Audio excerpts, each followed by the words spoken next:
I would like to thank you, all of the exco here. Welcome all of the exco here, and I really look forward to work together. Actually, I know MAPS back in 2013, whereby I have attended one event in Lim Kok Wing by Arthur Karmazi. At that time, he was keynote speaker. I was sitting there, and next, two seats beside me was the then president-elect of MAPS, which is Jega. And he passed his name card from Akodia and also from president-elect of Malaysian Association of Professional Speakers. I was asking, what is this? And then he said, oh, we are a group of professional speakers, we work together, blah, blah, blah, we share our trade secret. I remember he mentioned, we share our trade secrets, but we don't share our customers. So I remember that. And the first thing that I did after I resigned my job to become a full-time trainer and speaker is actually to sign up for MAPS. And I signed up for some other associations as well, but I found out MAPS is very different. Okay, let me give you one example. I was attending one HRDF event. At that time, Scott Friedman was the speaker. And I saw one lady, and I'm pretty sure that I know this lady because I bought her book many years ago. So the book is about how to write letters or something, and the author is Shirley Taylor. And I come to Shirley and I said, hi, my name is Johan and I'm from MAPS. And immediately her face was like, oh, you're from MAPS! And then she gave me a hug, and I was like, oh my god.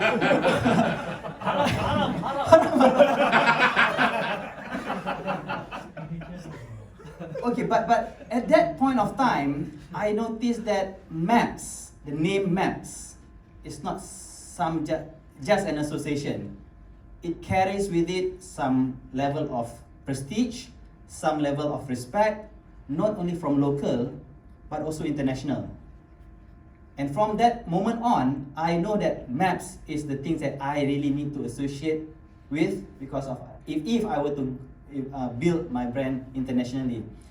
And I attended MAPS at work, and the first thing that I think the second or third events, I met Raymond.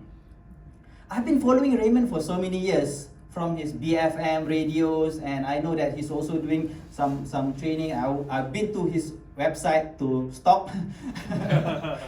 And the first time I met Raymond, and it was like a long time friend, and he was like, hey Johan, I know you, blah blah blah blah blah, and he's been following me as well. And I was like, wow, this is amazing. And immediately he invited me to come to his office, and from that I believe that he mentioned to me one thing I still remember until today.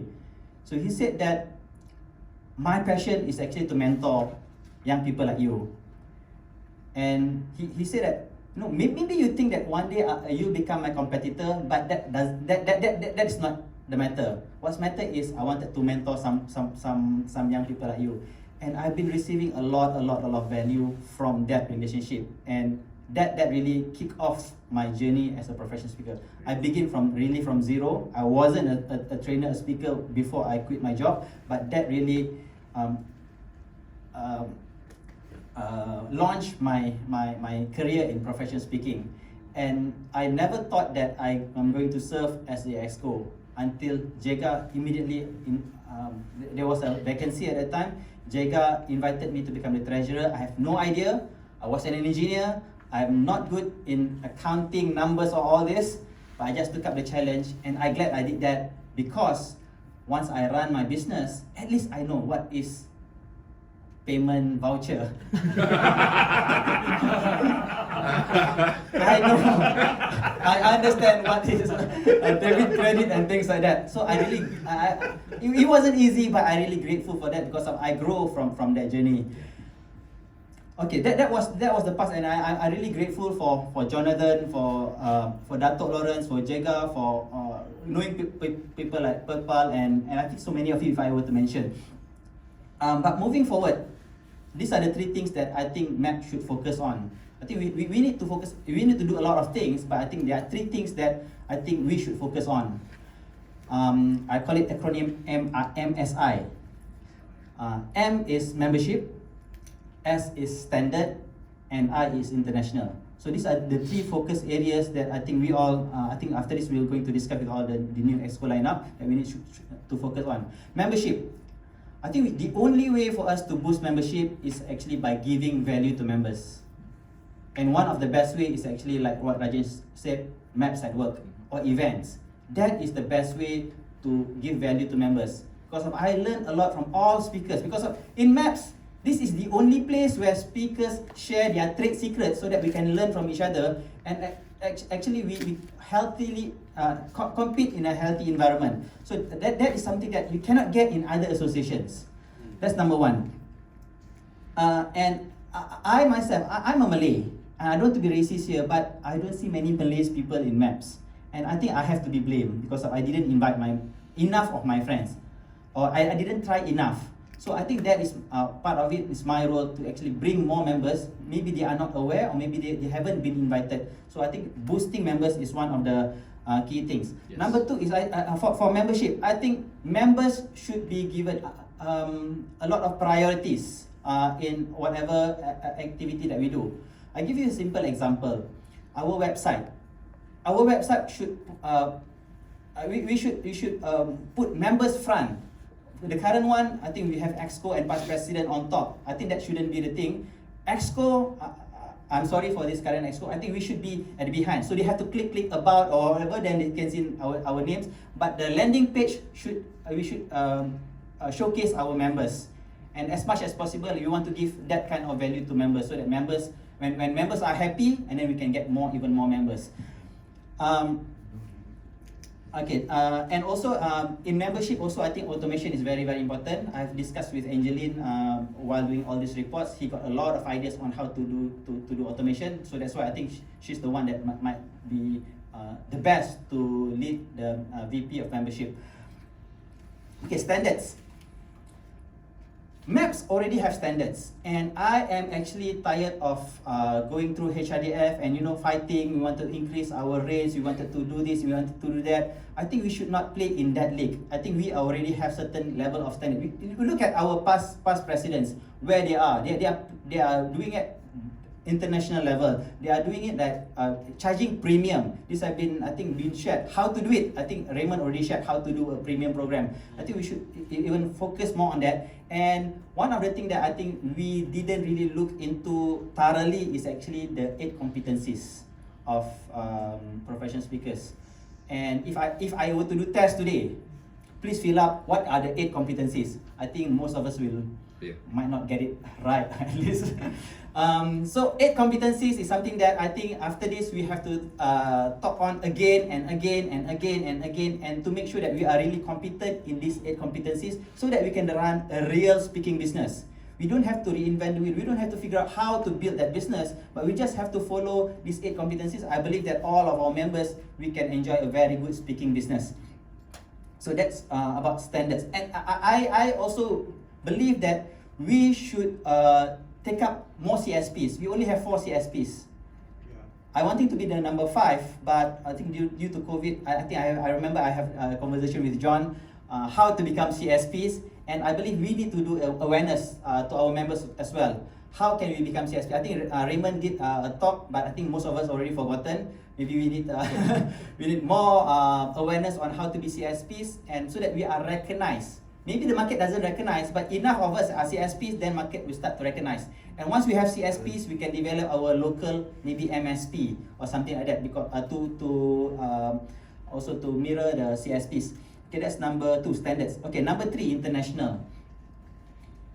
We have international affiliation. We have members that have gone international. And I think it's just about how we can learn from all these members who have gone international, so that we don't have to compete in this Malaysian market. Because once, I remember there's one guy said that you are more valued outside of your country. So I remember that quote. When Mat Saleh come here, suddenly the value increase, even though in their local place they cannot get business. I think same goes to us. Same goes to us. If we go outside and we speak in Dubai, we speak in Philippines, or even we speak in Indonesia, suddenly our value increase. even though we are struggling at our local place. I think it's just about the mindset. Once we establish our international business, our value increase, and people who are non-member MAPS members will started to view MAPS. Wow, these people go international. I think that will increase our membership as well. So moving forward, that are the three things that I think we should focusing on. And I totally echo on the website. I think we need a new system. We need a new. Maybe it will cost a little bit more. Then I think if it is more than 10,000, definitely we will going to inform all of our members. And to all Excos, thank you very much for agreeing to be Excos, and thank you for stepping up. I think we have a lot of work to do moving forward, and I hope that we can bring MAPS to the next level. And I'd like to thank you, Bhavani, because of Bhavani actually helps me so much throughout my growth. I can say my growth. Because of she's been contacting me, I think every single day. They want to stop taking my calls. At times. And one thing that I really wanted to applaud Bhavani is she never did it for herself. That's true. You know, when I went to HRDF representing, and I knew that Bhavani wasn't even a registered training provider of HRDF, and she's not even a certified trainer of HRDF. And she still represent HRDF fighting for members. And I was asking, why are you doing this? And then she said, I'm doing this for the members. And that really, how to say, touched me a bit, because of, I thought that, wow, it's cool, you know, you got to meet top guns in the HRDF. But again, when I remember that, it is not about us, it is about the members. And I think if we have that mindset of what can we do for the members first, I think side effect, of course, we will grow. As a committee, as whoever serving, we will grow as a side effect. But I think we have to set the mindset, members first. And rest assured that members, I will want to give as much value so that you'll be happy staying in MAPS. Thank you very much, and yeah, I think we can end our. Thank you very much. I think with that, is there anything else? Yes. Yeah.